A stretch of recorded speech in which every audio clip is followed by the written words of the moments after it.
Chapter 35 of Fuzzy Mud.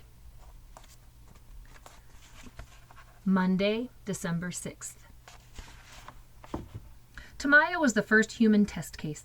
Her parents had spoken to the doctor in charge of the experiment, who had cautioned them that just because the cure had worked on animals, there was no guarantee that it would work on people too. Still, what choice did they have? Tamaya tried not to let her hopes get too high, although she was very glad to learn that Miss Marple had made a full recovery. She loved that dog. She received 2 injections of the turtle enzymes each day. Various doctors and nurses were constantly coming into her hospital room to check on her. They always asked her her name, which began to bug her after a while. She realized there were lots of other patients and the doctors were very busy, but still, it was a very important experiment. They could at least remember her name. She mentioned that to Rhonda, her favorite nurse, who just laughed. "Oh, they know your name," Rhonda told her. "They're just testing your memory. Human beings don't normally have these types of enzymes in their bodies, and the doctors are worried about possible bad side effects." "Maybe I'll grow a shell, like a turtle," Tamaya joked. Rhonda laughed again. "That'd be cute," she said. "And practical," she added. "Whenever I get tired, I could just duck inside my shell and go to sleep," Tamaya agreed. Tamaya's other nurses tried to be cheerful and positive around her, but she could tell they were faking it. She didn't blame them. She realized how horrible she must look with no hair and her skin all blistered. But Rhonda didn't fake it. She talked and joked with Tamaya like she was just a normal person.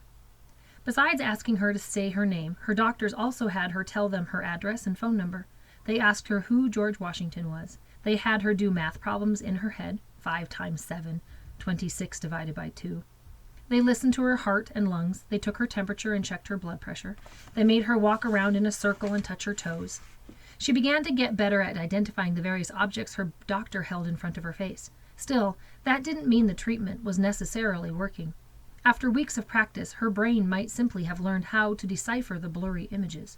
She also hardly noticed the tingling sensation anymore, but again, that could have been because her brain had learned to block it out. "How long did it take for Miss Marple to get better?" she asked one of the doctors.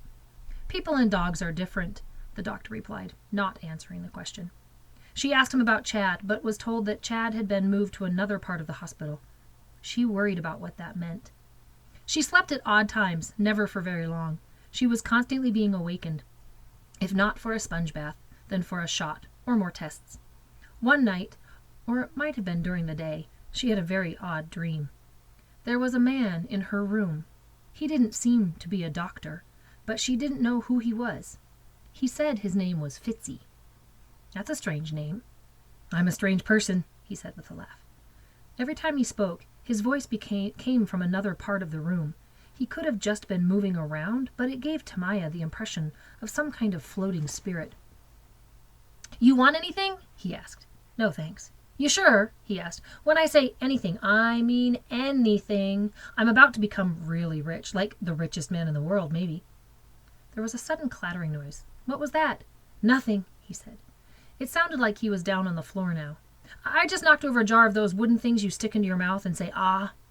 "It sounds like you're putting them back into the jar." "I don't want to make a mess."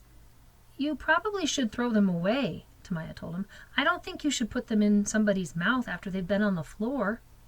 "Oh, yeah," he agreed. She heard them being dumped into the garbage. "So, can I buy you anything?" His voice was very close now. "No, thanks." "I don't want anything either," he said. He sounded sad. "You'd think someone with lots of money would want to buy something, wouldn't you?" "Yes." "Well, I don't." His voice was now far away. "I just like figuring things out. I like science. You like science?" "It's okay." "What's your favorite subject?" "Reading, I guess," she told him. "I like to write, too. I think I want to be a writer someday." "That's good.